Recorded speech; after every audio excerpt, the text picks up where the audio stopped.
Une heure en France, Denis Farou, Frédéric Le Tornier. Vous avez vu Frédéric, c'est parti. Oui, c'est parti.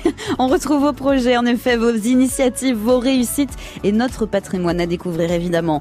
Et voilà une innovation vraiment marquante, la plateforme Handi Valise. L'idée, c'est de mettre en relation des personnes souffrant de handicap et souhaitant effectuer un trajet avec des valides qui veulent effectuer le même trajet et peuvent ainsi les aider. On va voir comment ça fonctionne dans les détails. Oui, accompagné en voiture, en train ou en avion, une étudiante qui a accompagné un jeune trisomique va nous raconter son expérience. Vous connaissez sans doute les sites de covoiturage comme Blablacar. Connaissez-vous Handi Valise pour accompagner les personnes handicapées dans leurs déplacements? Le principe, c'est le même, mais en voiture, en train ou en avion. On découvre aujourd'hui avec une accompagnante, une étudiante de Montpellier, et elle souhaitait rendre service et découvrir le monde du handicap. Elle est avec nous. Bonjour Marie Colombier. Bonjour. Vous vous êtes inscrite sur la plateforme Handi Valise. Quel genre d'accompagnement vous avez fait? Alors j'ai accompagné un garçon handicapé de 18 ans en train de Montpellier à Dijon. Donc il y a quand même le temps d'échanger. C'est un long trajet Montpellier-Dijon. Ah oui, c'était 3 heures de train et on a eu le temps de faire pas mal de choses. Il avait ramené un jeu auquel je ne connaissais absolument pas les règles et c'était très marrant et vraiment, non, c'était bien. Vous connaissiez le handicap de la personne demandeuse avant de cliquer sur Handi Valise? Non, mais j'avais fait un Skype avec lui et donc je savais que c'était un peu comme une trisomie, mais j'ai jamais vraiment su c'était quoi le handicap, mais j'ai pas demandé non plus c'était quoi. Alors vous rencontrez la personne à accompagner le jour J, donc là en l'occurrence non, vous l'avez Skypé. C'est toujours comme ça sur la plateforme ou il y a quand même l'obligation de se passer un coup de fil, se voir, enfin correspondre avant? C'est mieux de correspondre avant pour.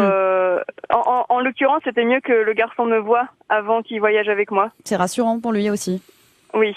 Quel est l'échange d'argent dans ce service d'accompagnement? Ça coûte combien à la personne handicapée? Alors, ça lui a coûté son billet de train plus le mien. La maman a acheté mon billet de train, donc moi, ça m'a rien coûté.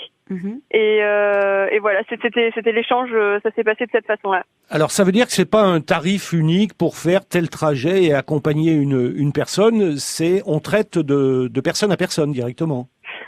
Oui, et si la personne handicapée n'a pas les moyens de faire un remboursement du billet, ils le font pas. C'est pas obligatoire.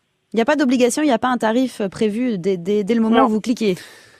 Non. Marie, vous vouliez découvrir le monde du handicap, si on a bien compris. Vous le connaissez mieux, vous pensez que vous le connaissez mieux aujourd'hui? Oui, j'avais aucune expérience avec une personne handicapée et c'est vrai que j'ai pu découvrir comment il se comportait avec les autres, dire bonjour à tout le monde. Enfin, c'est vraiment différent, mais ça fait pas. Enfin, ça me faisait peut-être un petit peu peur et finalement c'est vraiment comme accompagner un enfant. Enfin, c'est normal.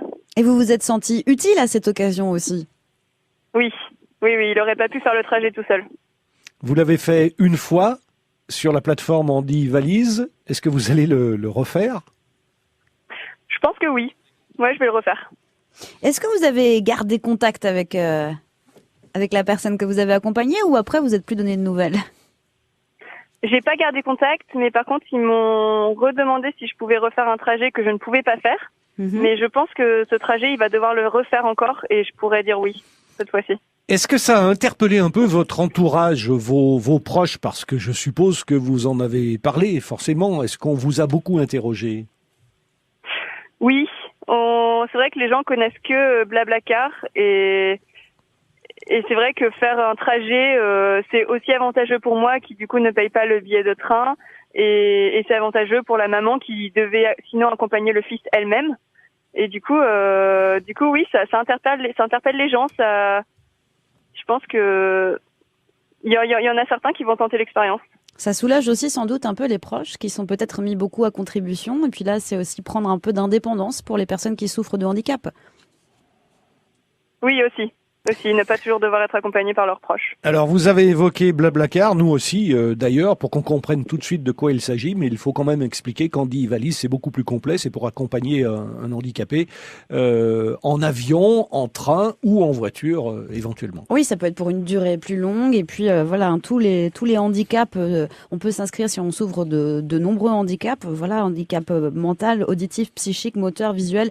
Voilà, vous trouverez un accompagnant qui va vous aider. Merci Marie Colombier de nous avoir fait partager votre expérience. Merci beaucoup. Avec plaisir. Bonne Au revoir. journée, à bientôt, au revoir.